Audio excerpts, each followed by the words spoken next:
Un saludo muy cariñoso en este día 13 de festividad de San Antonio de Padua. No es festividad, pero sí cada 13 lo recordamos, porque aquí en el comedor de San Francisco, dedicado a San Antonio de Padua, el 13 generalmente hacemos un homenaje especial a los pobres, a los necesitados.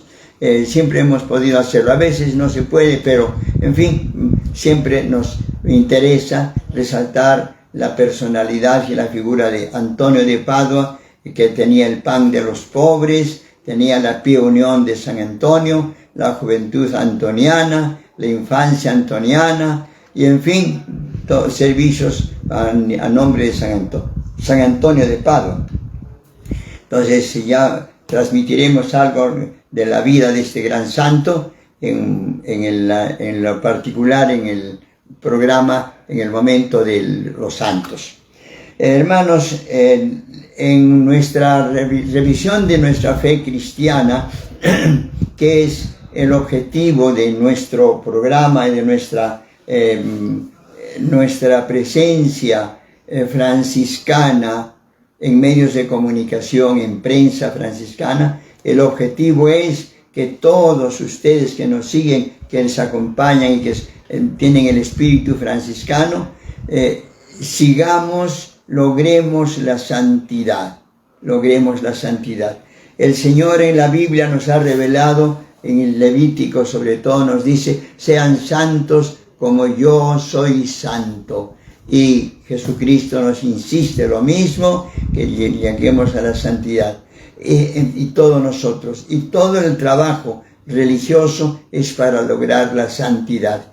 ¿Y qué cosa es la santidad? Decíamos, es la perfección humana del hombre en sí, físicamente y espiritualmente, pero sobre todo como la personalidad. La personalidad no es algo físico ni solamente mental, sino es algo espiritual, y ambas cosas. Pero la personalidad, lo que distingue a cada uno es como el ADN de cada uno, pero que para nosotros debe ser un sustantivo abstracto, la personalidad. La personalidad cristiana efectivamente debe ser una cosa muy especial entre nosotros, para que delante de Dios nos presentemos como personas dignas. Entonces, estamos exponiendo para este camino de la santidad. Tenemos por una parte, decimos, la Biblia, pero la Biblia, como es tan extensa, se habla en un sitio, se habla en otro, se habla en distintos aspectos, se nos muestra, pero ¿cómo hacemos? En el catecismo lo hemos sintetizado, y por eso en el catecismo se ha organizado en 4 puntos. Hemos visto el primer punto, que es la fe cristiana, el creo en Dios Padre, Hijo y Espíritu Santo, etc. Segundo punto que hemos terminado ayer, los sacramentos, cómo Dios viene a mí, cómo Dios se queda en mí y cómo yo recibo a Dios, los 7 sacramentos, la gracia de Dios. Ahora nos toca cómo Dios nos manda, qué nos dice Dios,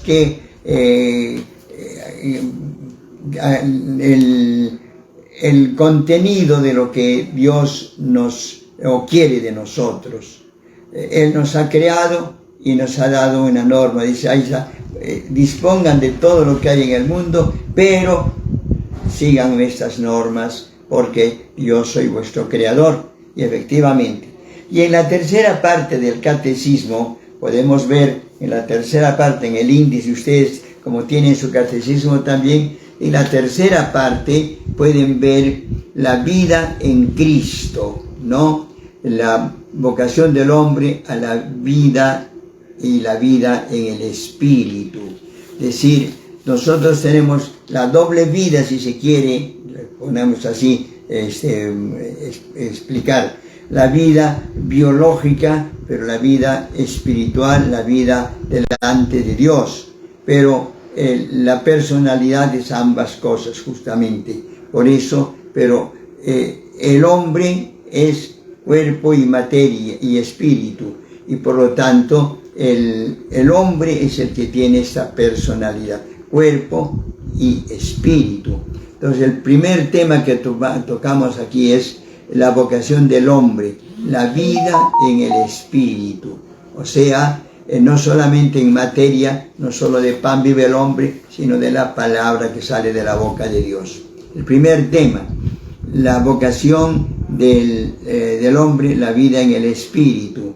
Entonces decimos, la dignidad de la persona humana. El primer tema, la dignidad de la persona humana. Esto realmente es un tema que nos obliga a respetar a la persona humana, y efectivamente en el catecismo se nos dice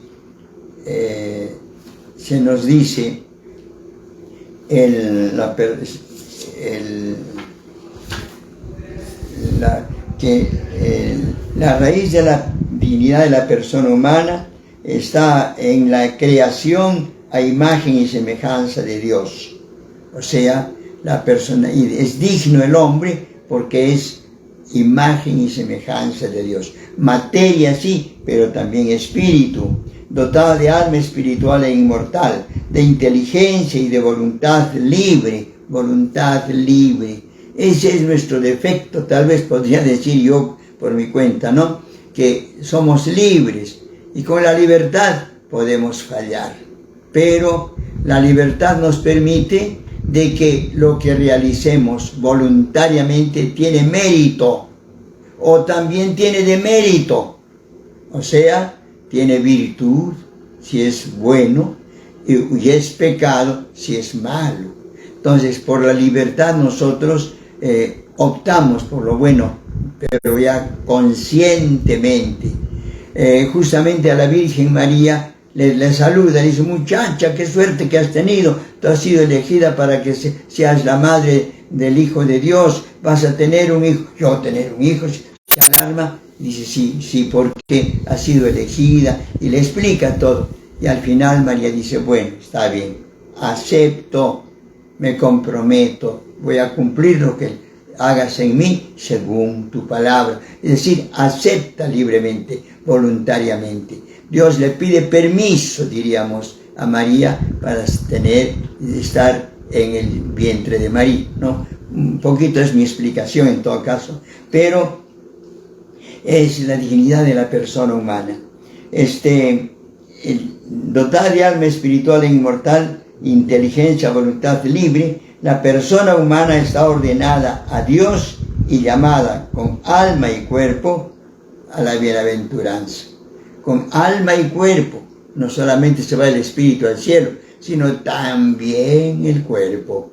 Por eso hay que cuidar el cuerpo.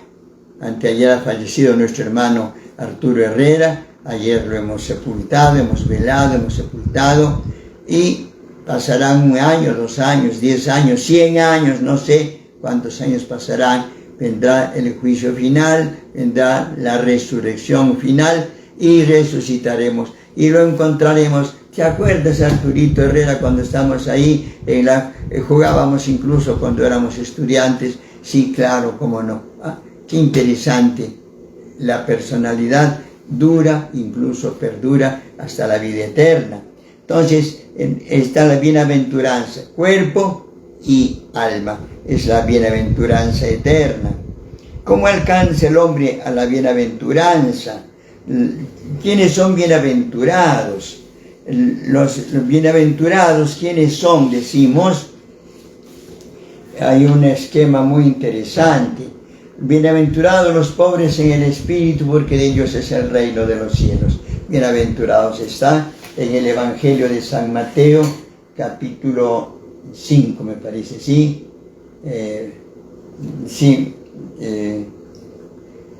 Mateo 5, 7, sí. Bueno, nos dice: bienaventurados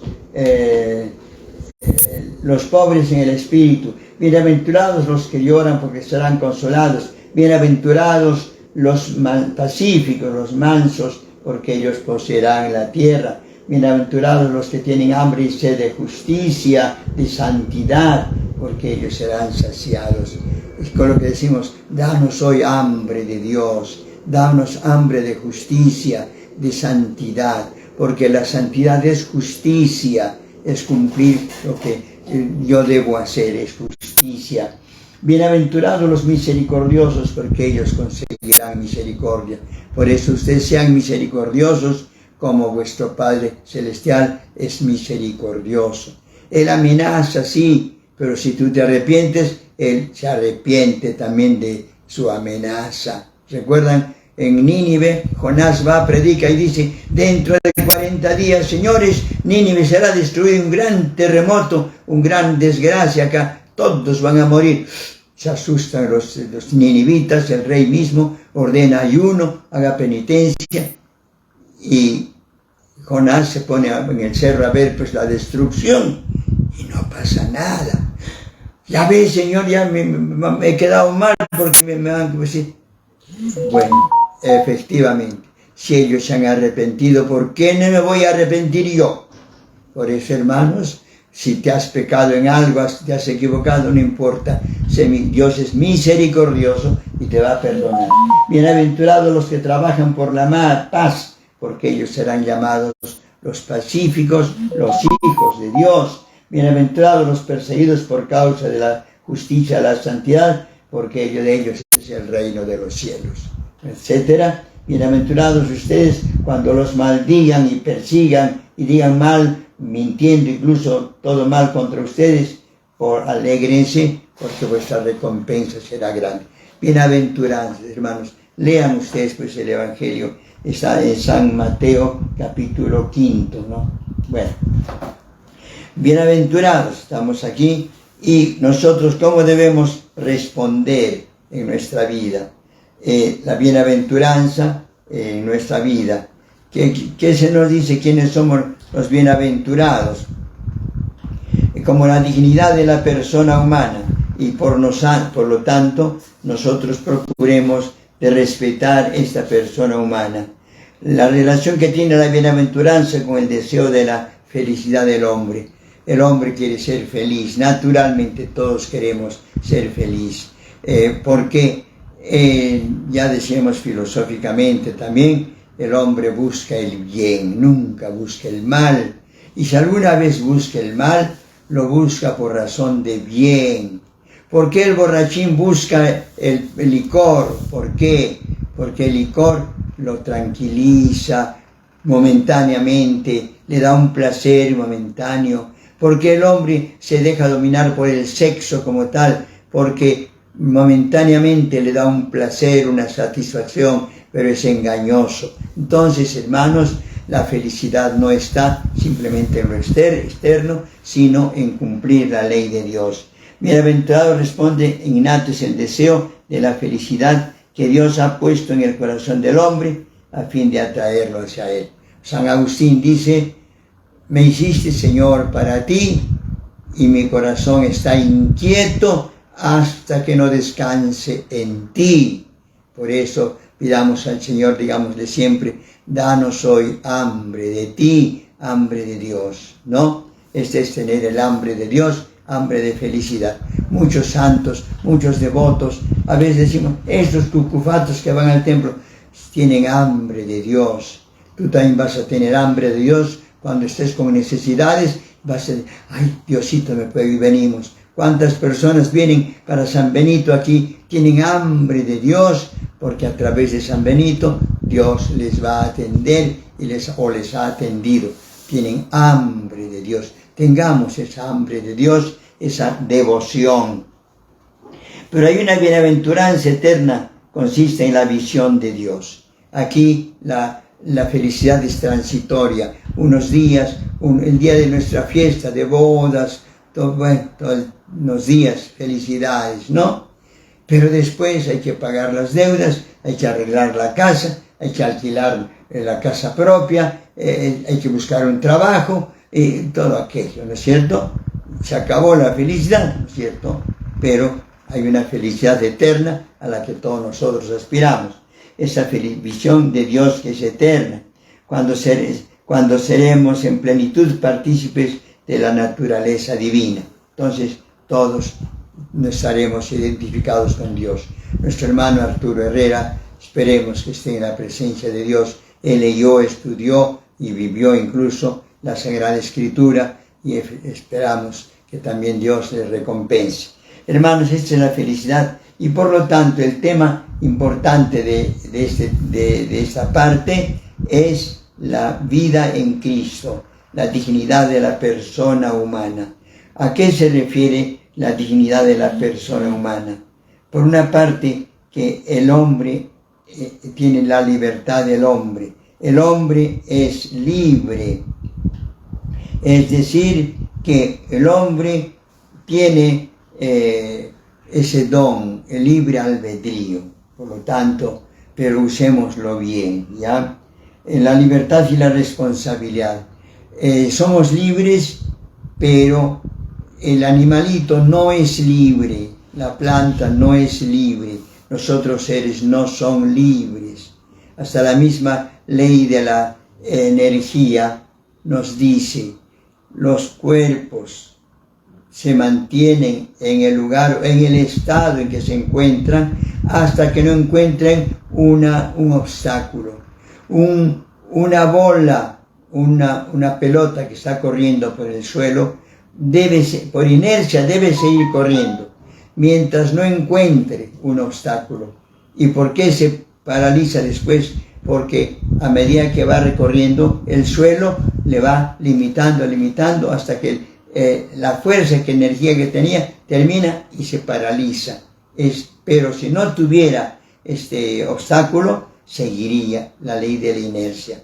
Lo mismo el cuerpo, que está en estado de reposo, se mantiene en estado de reposo mientras no hay una fuerza que lo haga mover. Entonces, estos, hermanos, digamos, la libertad y la responsabilidad.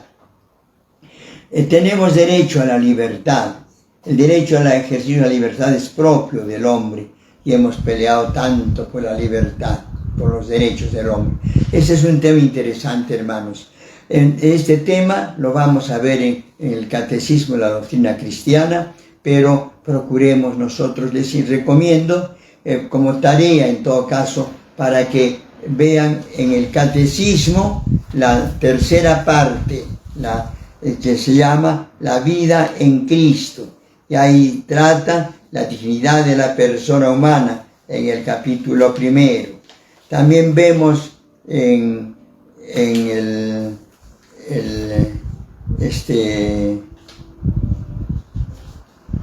la dignidad de la persona humana.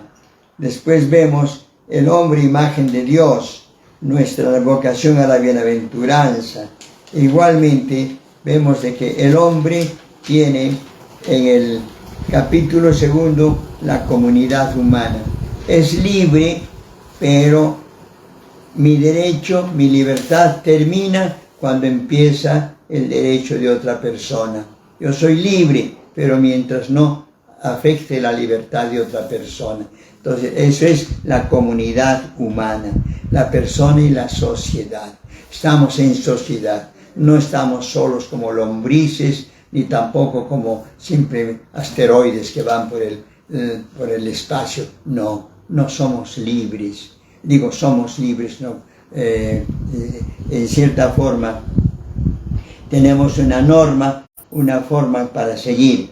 En la comunidad humana debemos adecuarnos a los demás.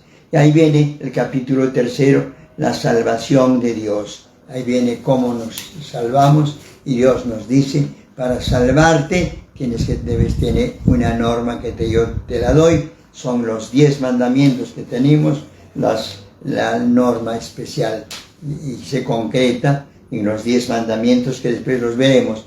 Hermanos, después los 10 mandamientos: amar al prójimo, amar a Dios y amar al prójimo. Ya que eso lo veremos gradualmente, pero sepan, por favor, lean ustedes o vean en el Catecismo la tercera parte, que es la vida en Cristo, o sea, lo que Dios quiere de nosotros para lograr esa felicidad.